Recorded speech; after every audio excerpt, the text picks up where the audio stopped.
Here we are on our first preparation screen, but before I get into this, I'm going to show the tutorial on Lagoos. We're going to be fighting them, and Lagoos have changed quite a bit since the previous game, so take it away, Anna. This music is very new to me because I don't often watch the tutorials in Radiant Dawn, but I'm going to show this one because Lagoos work very differently to the way they do in Path of Radiance. Though this tutorial doesn't exactly cover how they work in full detail. So this is what we know from Path of Radiance already.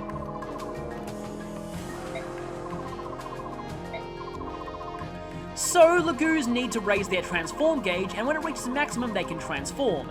This is the same as Path of Radiance.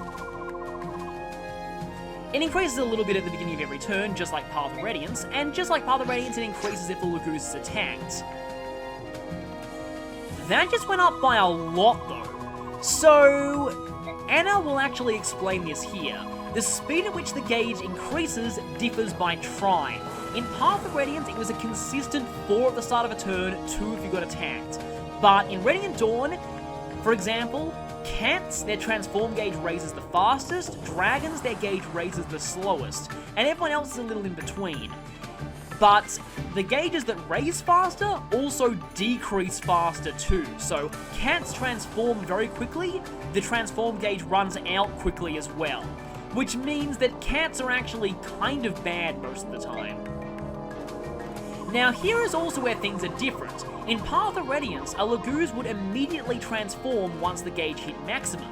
In Radiant Dawn, they won't. They'll have this green max icon next to the unit on the map, and during the Lagoos unit's turn, the Lagoos will actually have to manually hit transform from their action menu. They can still attack after hitting the transform action, but it does mean that Lagoos are restricted to their human form movements on the turn they transform, which makes them a little weaker in some ways.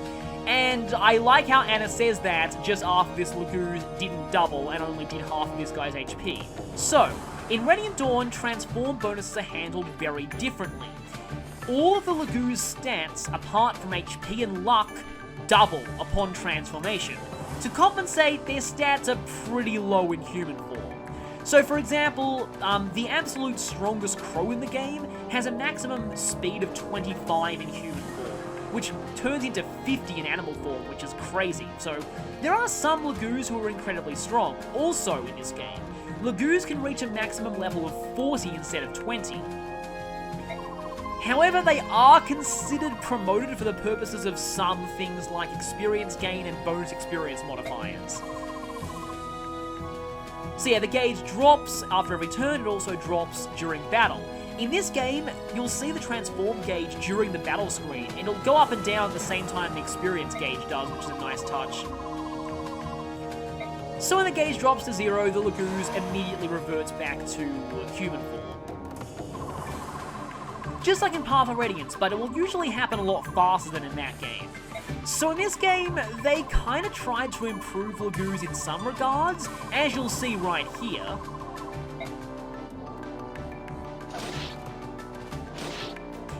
Yes, Lagoos can't initiate attacks in human form. They can counterattack though, just like priests can. It's always funny to see Lagoos kill things with a critical punch or kick in human form. The Lagoos' human form counterattacks usually aren't that powerful, but at least they're not totally helpless. So, like I said, in some ways Lagoos are stronger than Path of Radiance, namely in terms of their transformed stats, but in other ways they're a lot weaker, and overall there are very few non-royal Lagoos worth using in this game. Royal Lagoos are another story. Oh yeah, right, I guess there's something else that I can talk about regarding Lagoos, and that's that their weapon types are considered strike weapons now. This has its own weapon rank that increases whenever the Lagoos attacks. Unfortunately, you can't use arm scrolls on strike weapons. As the Lagoos' strike rank increases, their weapons get higher might and accuracy. And that's pretty much all you need to know about Lagoos for now. So with that done, there's one other thing that I want to talk about here. Technically this mechanic was present in the previous chapter. Also, yeah, you can still return to base just like Path of Radiance. But technically this mechanic was present in the previous chapter, but it was only a single coin. So, this mechanic is treasure. Many Fire Emblem games have hidden treasure, but it's usually restricted to desert chapters. If you move a character to a certain space on the map, you'll find a hidden item. Radiant Dawn has hidden treasure, not just in the desert, but in almost every chapter in the game. Usually it's just coins, so in this chapter, there's a coin around here. But there are two other treasures on this map. The first is a Master Seal that's around here near this healing jar. Yeah, anyone who stands next to a healing jar recovers a little bit of HP at the end of each turn. So the Master Seal is around here, but the second treasure is the one that I'm really concerned with. It's in either of these two spaces, so, but anyway, the treasure here is a Beast Foe Scroll. You want to find the Beast Foe Scroll, it will help so much later on. Trust me, don't leave this chapter without the Beast Foe Scroll. Now, like in most games, thieves are your best bet at finding hidden treasure. In this game, it's not guaranteed that a thief will find treasure, but it's very, very likely. For other characters, it's based on their skill stat, I believe. So, I'm going to be sending Sothe this way, because I want that Beast Foe Scroll. And on that note, it means I'll be sending Micaiah that way too, because, you know, support. So in this map, we'll be fighting a lot of Lagoo's enemies. We have these tigers here that they do hit pretty hard. And as you can see there, their transform stats are double their untransformed stats. I actually like this. I don't like how they change Lagoo's transform gauges, but I do like the doubling of stats. It's much easier to keep track of than the way that transform bonuses worked in Path of Radiance. Much easier to memorize too, so I'm glad they did that. We have these cats too. They're kind of fast, but not really all that fast. And we have some untransformed enemies. Remember that these guys can still punch or kick you. Keep an eye on their transform gauges though. So we also have the two bosses here, also a couple of chests, so I'll need Sothe to open those too. We have Pain and Agony. In the Japanese version, their names were Hell and Death, so lol censorship, I guess. They're both tigers, and, oh, that's actually pretty cool. They have Heaven and Earth affinity. Nice dichotomy there. But, yeah, this guy starts ready to transform, and they will move. This is also a route chapter, and Lagoo's are worth a lot of experience, so this chapter is kind of a godsend to players on hard mode. It's really the first chance you have to get a lot of experience. So, anyway, this tiger will try and break down these walls as early as possible, but I usually like to just keep advancing and then deal with him later. There are a lot of places where you can choke point on this map, so it's really not that bad overall. So as for units you can choose, you can kick out as many people not named Micaiah or Sothe as you want, which will usually be Meg, sadly, but I don't know. I mean, Meg could at least do some shit damage here, so I'm still going to bring her.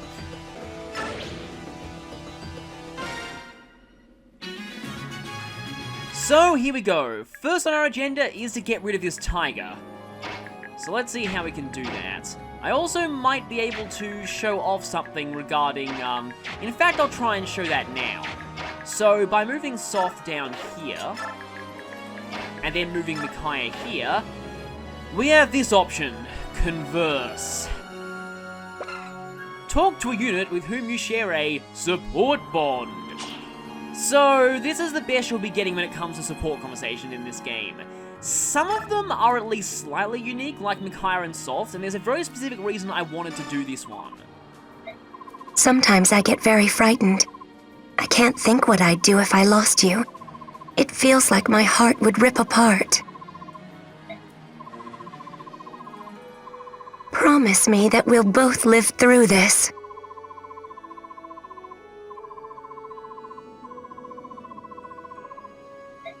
So, that line was actually referenced in one of Micaiah's voiced quotes in Heroes. I love how Heroes has a lot of subtle nods to the character's home games that really only hardcore fans will get. I also really like the battle backgrounds in this map. And yes, I'm going to have to put Nolan here. Kind of like Edward to get one kill here though, so let's go for this first. If you look closer, you can see some wolf statues in the background here. Those will become important later. And sadly, that's not Wrath. I know that for a fact. I've actually had to redo this chapter a few times. due to both me being careless and one time when I had a really good run of the chapter and it turns out I didn't hit the record button. That's fun. Anyway, there's a lot of choke points on this map, so it's really not that difficult overall. Let's see, I guess I can heal with you here. Because you don't want to be on low HP very much in this map. Tigers do hit very hard, even though these are definitely not the strongest tigers we'll be seeing in this game by a long shot. And oh look, let's do another converse thing. So I won't show converse conversations beyond this chapter because they're all pretty bad, but I just want to show this one just to laugh at us. Hey, Laura. I hope you're doing alright over there. Good to see you. May the goddess bless us and keep us safe. Also, may the goddess bless us with personality. Oh, she's not listening. Yeah, this guy's gonna try and break down this wall. It'll thankfully take him 2 turns to do that. And cats. So, if there's one thing you need to know about this game, it's that cats are very, very weak. It's gonna work in our favor here, it'll really work against us later in the game. There is one exception to the rule about cats being weak, and he's amazing, but for now, we'll have to deal with just pathetically weak cats. 2 damage, yay! You'll also notice their battle animations are a lot faster than they were in Path of Radiance. I really like that. A lot of people don't like the animations in Radiant Dawn. I like them quite a lot, actually. Also, Nolan just ranked up his weapons, and Aaron got healed by the healing jar there. He's in an A rank now. Most first-tier classes cap their weapon rank at A. It's not like you really need more than that for the early game. Okay, I have a feeling, yeah, that's a bad hit rate, so I'm gonna go for 1 damage off, dang it. I think I'll actually have to have Micaiah do... Shall I have to use Fanny here? I want Sothe to be moving as fast as possible towards the left-hand side of the map, but I do want to show his converse conversation too, because I'm pretty sure that's also referencing heroes. Converse conversations are 2-way, so I had Micaiah talking to Sothe, but Sothe can now talk to Micaiah for a different generic conversation.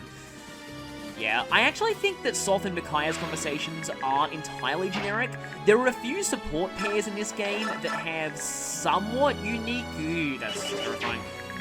You have... Okay, yeah, so this guy is going to transform on the enemy phase, remember, so 26 transform gauge plus 4 per turn, so he's going to transform, and that means that, annoyingly, we can't lock in his range because he's still in human form.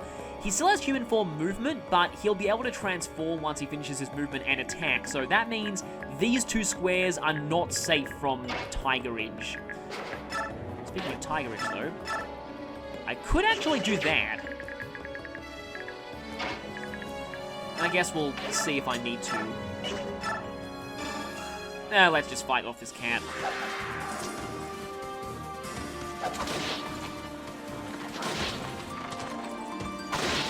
But yeah, Sothe and Micaiah's, that actually looks like painful, that cat. Sothe and Micaiah's generic support dialogue, it does at least seem in character, whereas Leonardo and Laura's is just horrendously out of character.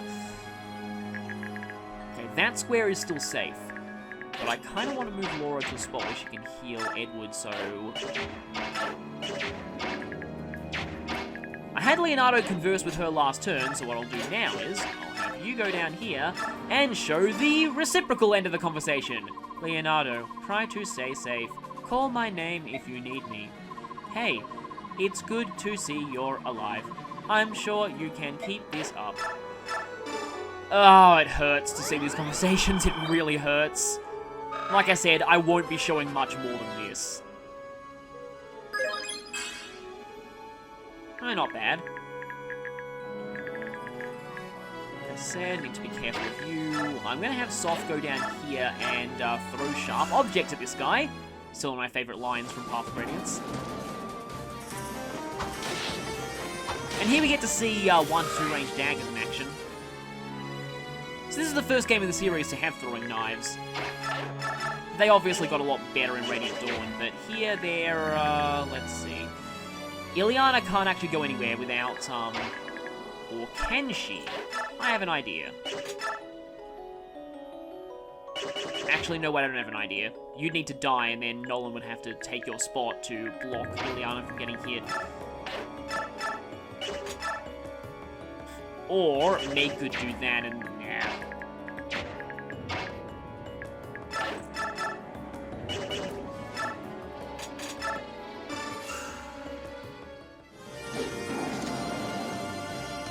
So Nolan will be choke pointing over here.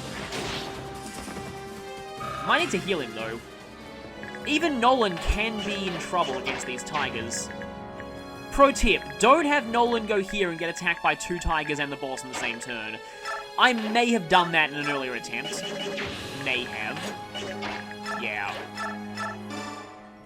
Don't be like me there. And goodbye, tiger. We'll be doing a lot more of these. We don't need to worry too much about killing a lot of enemies and ending the map before we get the chest, because there will be quite a few reinforcements in this chapter. I suppose I can shove Micaiah a little further. Alright, I haven't moved Aaron. Yeah, Aaron's color scheme makes it hard to determine sometimes whether he's moved or whether he hasn't. Now, for some reason, even though this tiger can reach Aaron if he goes here, for some reason, the untransformed tiger loves to run in front of you instead. It's pretty weird. And as you can see, yeah, this guy can transform and attack you immediately. Always have to be careful of that. Again, I may have made a mistake in that regard in an earlier attempt at this. I hate how you can't lock in a Laguz with a max transform gauge's attack range. I mean, that was the same in Path of Radiance, though. Okay, there's a tiger over there. Captain Obvious, but still needs to be careful.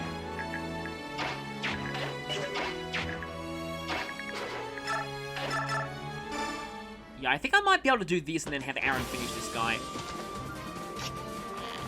But I feel like you're going to get a full transform gauge soon.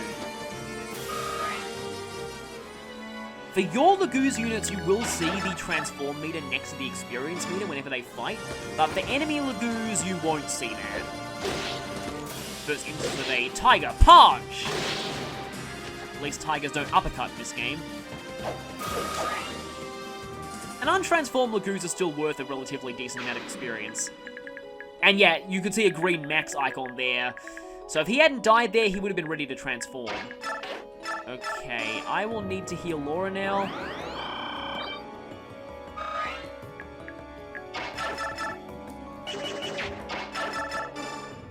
Why not? Let's have Ileana fight a little bit more. Surprised she hasn't crit yet, but... The crit rate is sadly the only good thing about Thunder Magic. I haven't actually showed their exact might, but look at that. 3 mites. At least their weight's decent, but that is just so cringeworthily painful. I get that Thunder Magic was kind of overpowered in the last game, but still. It hurts to see it fall so low. Now I'm going to finish this guy off with Edward. I had a feeling he'd do that. Who needs Wrath, right? And then I'm going to lure the other tiger individually with Nolan, just so I don't have to fight that tiger and the boss at the same time. Now, if everything goes according to plan, the boss may not even get a chance to transform, and that wasn't the best level up for you. At least Edward's speed is pretty decent. Sometimes he has not that much speed at this point, and that kind of hurts. Well, really hurts. But this is actually not a bad Edward speed-wise. Running to show Sothe conversing with Micaiah, so let's send you down there, and Sothe's gonna go here. I'll protect you with all I've got. There are a few specific pairs that have unique dialogue, but they're few and far between.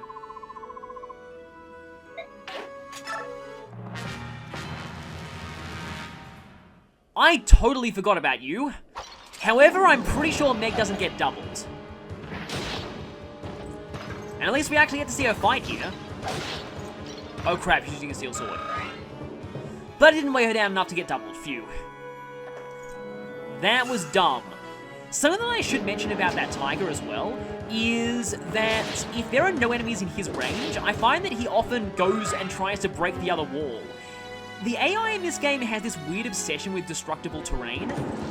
That will especially come into play during one of the Part 4 chapters, where the speedrun strat involves intentionally breaking sandbags so that the AI attacks you rather than prioritizing the sandbags. Like I said, it's pretty silly. But yeah, that was almost close. Let's just finish this guy off. Didn't actually want you to do that. Wanted Aaron to get the kill, but oh well. At least get to see what an Archer critical looks like, which is pretty much the same as it looks like in Path of Radiance. I always found Leonardo's battle model looked a little bit off, though. Pretty typical Leonardo level up. He's getting a lot more levels in this playthrough than he usually does, but, that's still not saying much.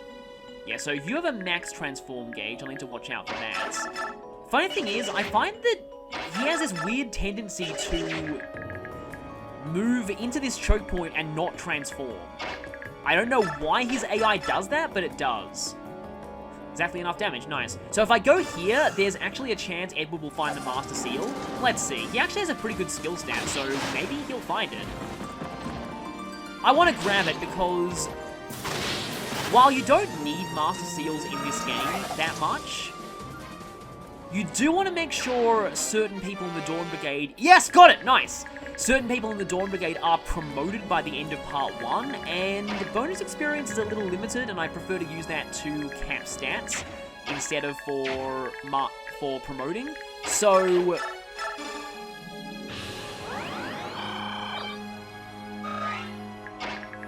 Master Seals are helpful, and you don't get many of them over the course of Part 1 other than this treasure. I think there's like 2 others.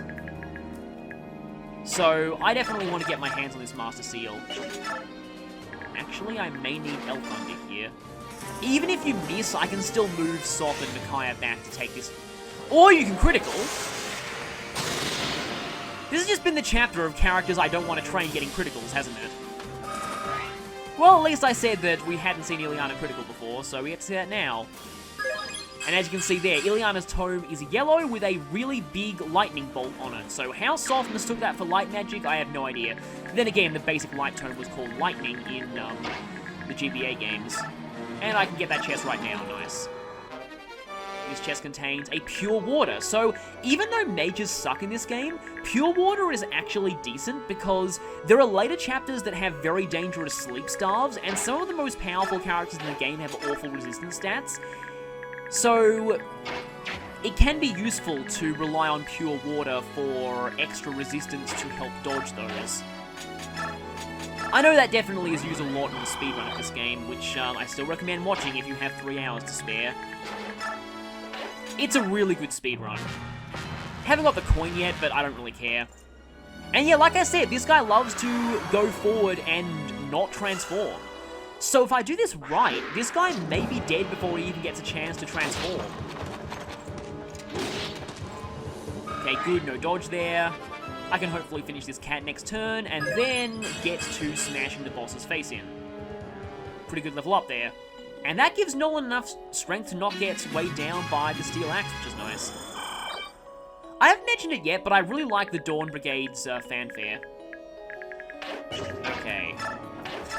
This is actually kind of weird. I might actually... Nope, nope, nope, not doing that.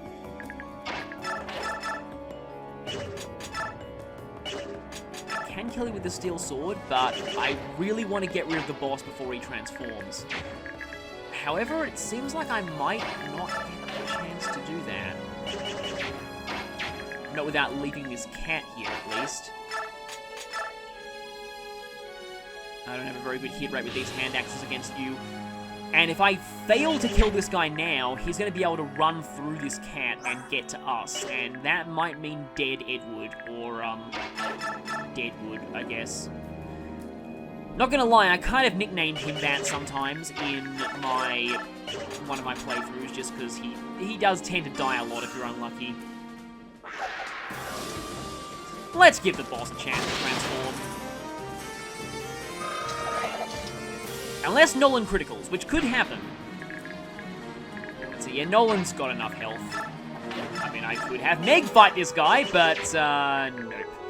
When you don't double an untransformed Laguz, especially a Tiger, who is a class not known for its speed, you know you have problems.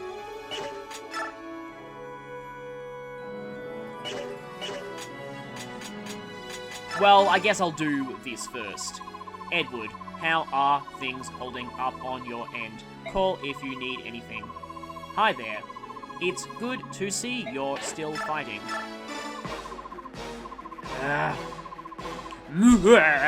Come here so I can taste you. I'm so sorry, but come on, this is the Bandit Brothers. You have to give them the silly voices. These were the third Bandit Brothers in the series, the first being Maggie and Rose in FE6, and the second being Paul and Jasmine in FE7. It's kind of interesting, they're a relatively new archetype. They only first appeared in the 6th game.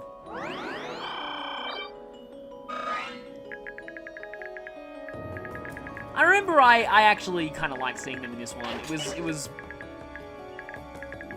It was a pretty nice callback. And them being Tiger Lagoos instead of Berserkers was, I believe this is the only game in the series where the Bandit Brothers aren't Berserkers, so that's interesting. Right, I need to be careful though. There's a tiger there, and you're going to turn into a tiger. But if Aaron goes... You're not moving into a position where... I guess I'll have to risk you transforming. Let's just send you the absolute minimum... Wait a minute, I've got an idea. Let's lure you, and... Okay, yeah, let's just lure you down here. Now, I'm just going to use my bronze dagger for a little bit of extra damage. Have you in there for the support. You'll go over there. You'll get ready to throw javelins, and Ileana will just chill over here. What the heck are you guys doing? I have no idea. Yeah, the AI in this game confuses me sometimes. I'm guessing you're in good biorhythm, because that 100 hit rate is very atypical of you. Lagu's weapons have massive accuracy, but even then, 100% hit rate on Nolan is kind of unlikely. Puny little humans, come and fight! So, to recap, for those who didn't watch my Path of Radiance run, when a Laguz uses the word human, it's a racial slur. As Ranulph says, any Laguz you run into who use that word are not friends of yours.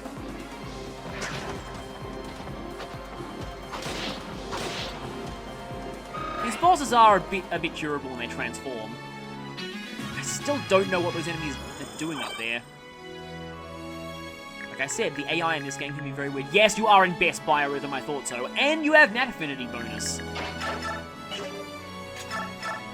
I thought my hit rate on you would be terrible. Because Edward... Oh, you're still in high biorhythm. Anyway. Oh, Nolan.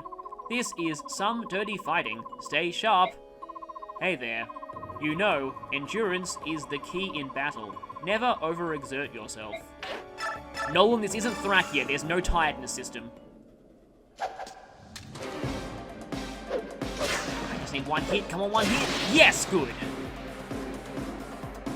They both have a special dialogue with Micaiah, but good luck getting Micaiah to fight both of them in the span of this chapter. I will be showing her special dialogue in one of them, though. At least you got strength on one level, that's good. How did this happen? My apologies for their voice being all over the place. Okay. Actually, I can't get Micaiah to fight this thing without losing out an experience for Aaron, but... So I guess I'll instead just do this. And here I could either try and javelin with Aaron or show the special boss conversation with Micaiah. I like to show boss conversations, I think I'll do that. Aaron can easily make up the experience against these other enemies. I mean, he'll probably miss anyway, so... Let's just do regular light. A Bjork mage. Shiny, sparkly magic makes me so scared.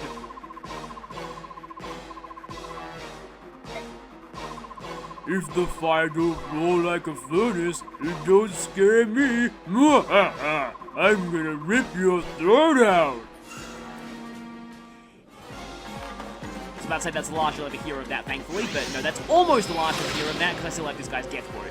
Like I said, I am not going to be voice acting bosses. I just want to do that here because, you know, it's the Bandit Brothers. What happened to me? Okay, now we can think about luring in these other enemies. I still don't know what the heck they were doing. Oh, Aaron already moved. Right. Can lure that cat with someone like Edward or Nolan. I think Nolan needs a little bit more experience here. I just realized, Micaiah has the chest key. Although one of these Lagoos does drop a chest key. That guy. So I'll have to lure him over this end if I want to get that chest. Or Sothe can very easily swing around here. He's got good movement. He can easily reach that point. And Nolan can get right in these choke points. Like I said, there are a lot of choke points on this map. Edward's already moved. Let's just send Meg up there for lols. I actually did train Meg in one of my playthroughs. It was kind of fun, honestly. Meg is this weird gameplay example of so bad it's good to me. It's actually really fun to train her. And more Lagoos. So yeah, you don't need to worry too much about ending this chapter prematurely. Don't know why none of you seem to be moving though. Let's, okay, Micaiah's gonna go ahead and sacrifice on you. Because you might need a little bit of HP going forward. And here is where the Beast Foe scroll is, and thieves are pretty likely to get it. There it is, Beast Foe. Like I said earlier, do not leave the chapter without the Beast Foe scroll. It's pretty much necessary in part 3. I dread to think what people who didn't find that scroll do in that part. Because part 3 is so much easier with Beast Foe. That's actually not good. However, you only have 16 attack versus Nolan's. Yeah, you do 3 damage. Like I said, cats are strong in this game, although there is a second tiger. Actually, gotta watch out for that.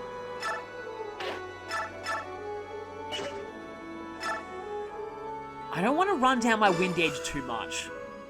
But yeah, another great use of the wind edge is that it means sword users don't always have to risk counterattacks.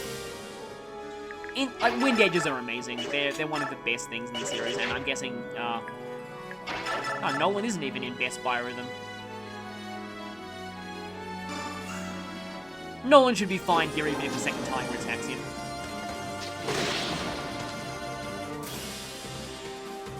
Like I said before, like the battle backgrounds in this map. I wouldn't say that this game pushes the Wii to its limits or anything, but it definitely has, I mean, I'd say its graphics are decent. Not a lot of people would say that, but still. And thanks to discipline, staff rank up. And Meg is the only one who hasn't moved. How fitting. I still think Meg would be pretty good if the game had reclassing. Nice dodge there, even though it was pretty unnecessary. I'd like to see you double cats, Nolan. I'd also like to see you gain not 99 experience. That's really frustrating. Ugh, exactly half your health, yeah. Aaron, you need to start gaining strength and defense, please. I think that's the last of the reinforcements. Though I could be wrong.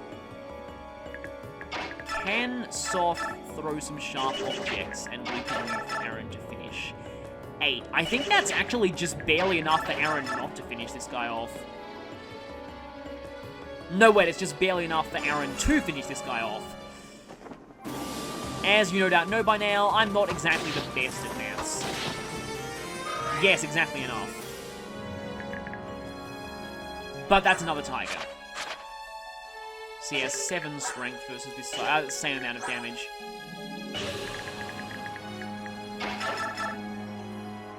But if I miss here, that's a problem. But 9200 true hit is pretty good. And those weren't famous last words. Now, please don't let these be famous last words. Aaron, please gain strength or defense. You kind of need them. Both, nice. So, on my hard mode file, I tried training Aaron here. I really tried. But I just couldn't. His base stats are terrible for hard mode. He just couldn't kill anything, and I just had to bench him at this point. Which is a shame because I do like training Aaron, at least on normal mode. And at least second tier Aaron I find does help a lot in part 3, because the Dawn Brigade needs to choke point quite a bit there. Another level for Edward, please strength again. Good. Hasn't gained speed, but his speed's fine for this point. Another case where on hard it's a different story. You can't get over here, that's good. Yeah, on hard mode... Okay, let me just make sure that I can finish you off. I should be able to. But yeah, on hard mode, enemies have a lot more speed, and I do mean a lot more speed. So Edward, on my hard mode playthrough, really struggled to double anything. This is going to be exactly enough damage for Nolan, too. The only thing he was really good for was being a mage killer. And considering how bad mages are in this game, that's saying something. And goodbye, Can. So we're almost done with this chapter. I just have the chest to go. I've got Beast Foe, I got the Master Seal, earlier than I expected, too. Pretty good. And so, yeah, I just need to get myself the treasures. Like I said, there are a lot of choke points in this map. It's really not that hard if you take it slowly and cautiously. In fact, even on hard mode, I find this chapter barely any different to how it is on normal. Don't know if I've said this before or not, but I really like the way that Lagu's stats work in this game. I don't like the way that the transform gauges work, but I like the stat doubling. It makes Lagu's stats much easier to keep track of than... Oh crap, I just realized something. I can't get Sothe through to that chest without killing you, and you're the last enemy on the map, so... This is actually a problem. This is a serious problem. Because I need both these chests, they're really important. And Lagoos have stupid amounts of weight, so I can't shove you out of the way. And your transform gauge is insane, so I can't, Yeah, this is bad. Now Sothe weight 8. Can people push him? No, I have to keep Aaron here.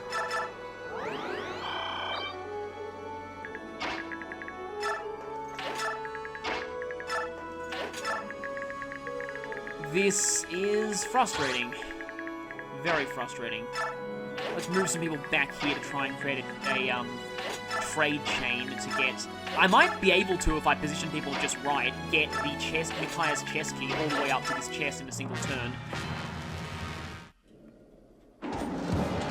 Okay, don't critical Aaron. Ending this map early by being too good would be kind of a funny way to end up on the fail channel.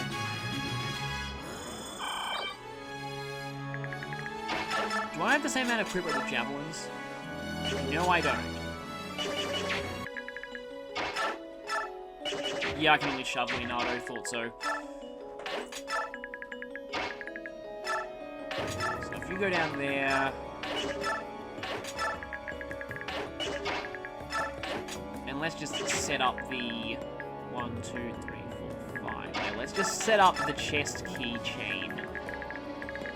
Because if I have it like this, I should be able to get that chest in the space of one turn.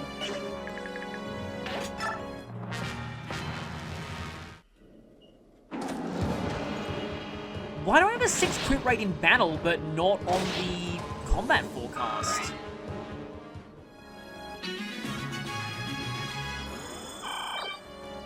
Also, how close are you to untransforming? I might have to unequip my weapon now.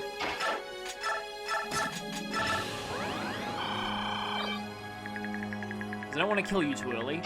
So, Micaiah trades the chest key to you. You hand it off to Edward. Edward hands it off to you. Yeah, Edward can't get to Nolan, so yeah, Edward hands it off to you. You hand it off to Nolan. And Nolan opens the chest. Seraph Robe.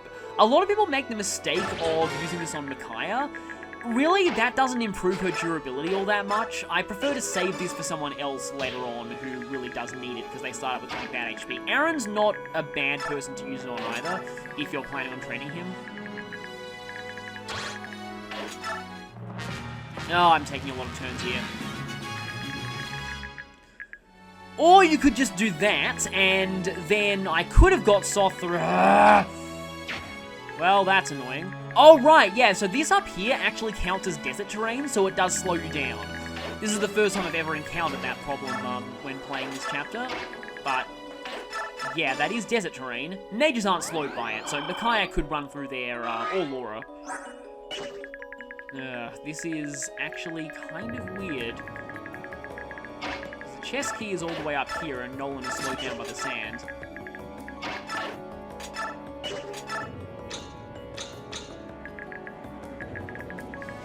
Anybody I can sacrifice for? Doesn't really seem like it, so Micaiah can't really get much experience here.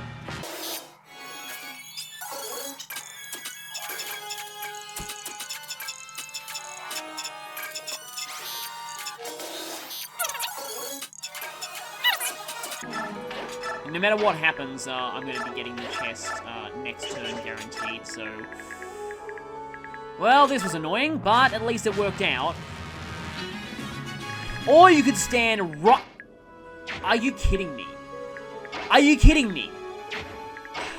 Well, there is a way I can get that chest, but it requires me to take an extra turn, because Aaron can swing around and open it. So this chest gives us 3,000 gold. I said last chapter that we will be getting more gold in this one, so that's what I meant. Wow, this tiger is annoying. And now you're trapping Aaron in a corner. Aaron does not like being trapped in a corner. Get impaled now.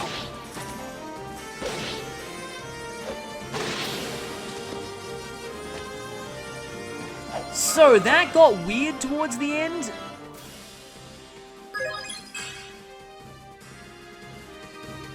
But at least Aaron gained a decent amount of defense. Insult to injury there. And that's chapter over. Yes, being jealous of a bird. If you listen closely, you might be able to hear something too.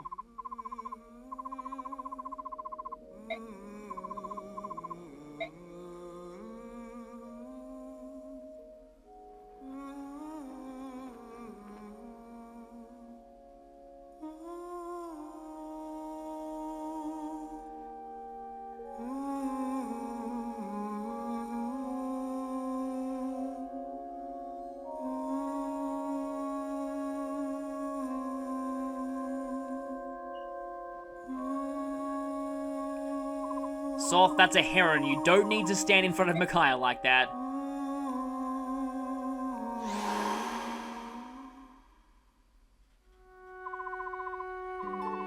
This song sounds a lot like the heron theme from Path of Radiance.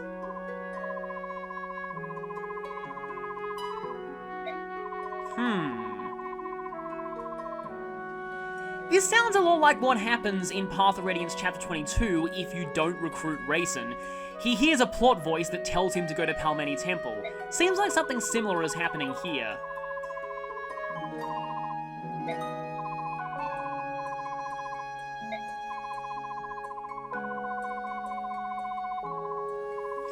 So yeah, white wings, blonde hair, that means royal herons. This guy is actually Rayson's older brother. Rayson did mention that he had other siblings back in Path of Radiance besides Lilia. And it seems like Raphael's been locked out of the loop.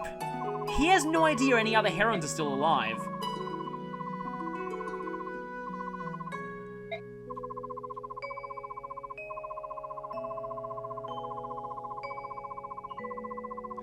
So, back at the end of Path of Radiance, we found out the herons went to Gallia.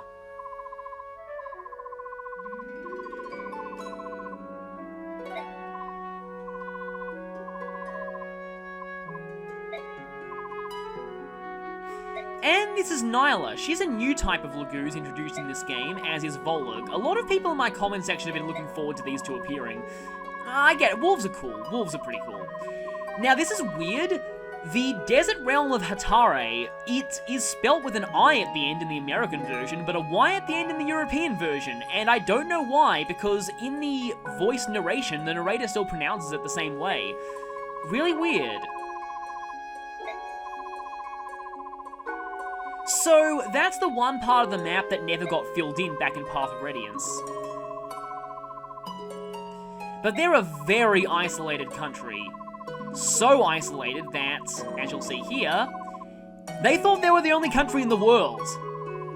That explains why no one else has heard about them. That and this. There's a reason it's called the Desert of Death.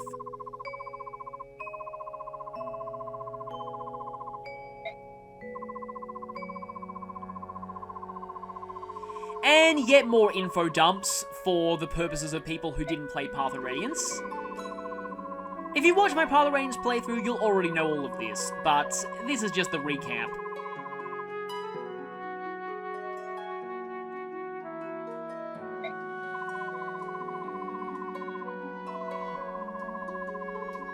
However, this information is new. Raphael somehow ended up in the desert.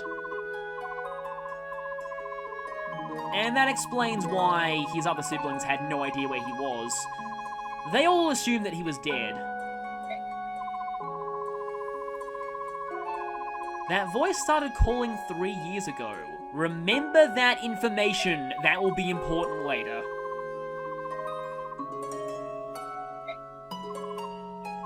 Raphael's personality is also much more akin to what a typical heron is supposed to be like. He wasn't raised by hawks after all. About that might be tricky, as Sothe explains here. Yeah, things are getting better, but Dayan still has a lot of racism. Probably not the best idea for a group of Lagoos to be walking around.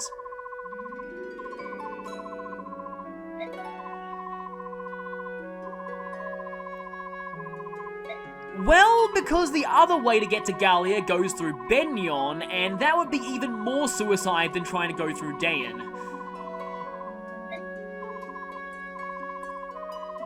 Also, one of the best lines in the game is coming up now. At least one of the most infamous.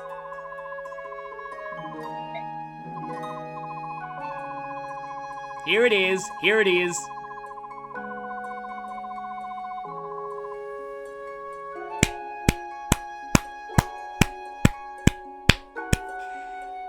I will have to mention, the localization did embellish this line a bit, but it's possible to get sarcasm out of the Japanese line too. The Japanese line is basically just the first 2 lines of this, and there are a lot of ellipses, so you can tell Micaiah is a little bit tired of hearing Sothe praise him all the time. So the added sarcasm isn't exactly unfounded, and this is a pretty funny line. Yep, I didn't get a turn bonus at all. That was painful. Stupid blocking tiger. Well, actually more like stupid me, because I killed that cat. I really shouldn't have killed that cat. That reminds me of something that happened in Critical Role recently. But I really shouldn't have killed that cat, because that would mean the cat would have been the last enemy left, and that would make it much easier to get Salt to the chest. That was dumb, but I think it was amusing enough that I'll leave it in, and I'm just glad to have this chapter done. This was a train wreck of a chapter in terms of recording. I failed twice, which you'll be seeing in fail footage, and then I got another run where I wasn't recording, and then I finally do record it, and then that happens. But hopefully you found it entertaining. So, I'll see you next time for what's next for us in the desert.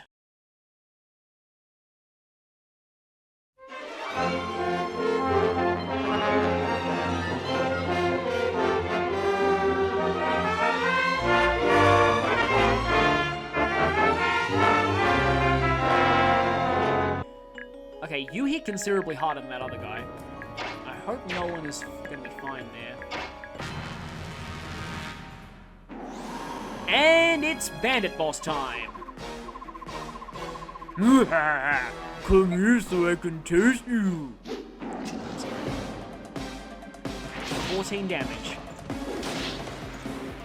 Is that exactly enough for the other guy to kill you? I think it is. It is. Crap.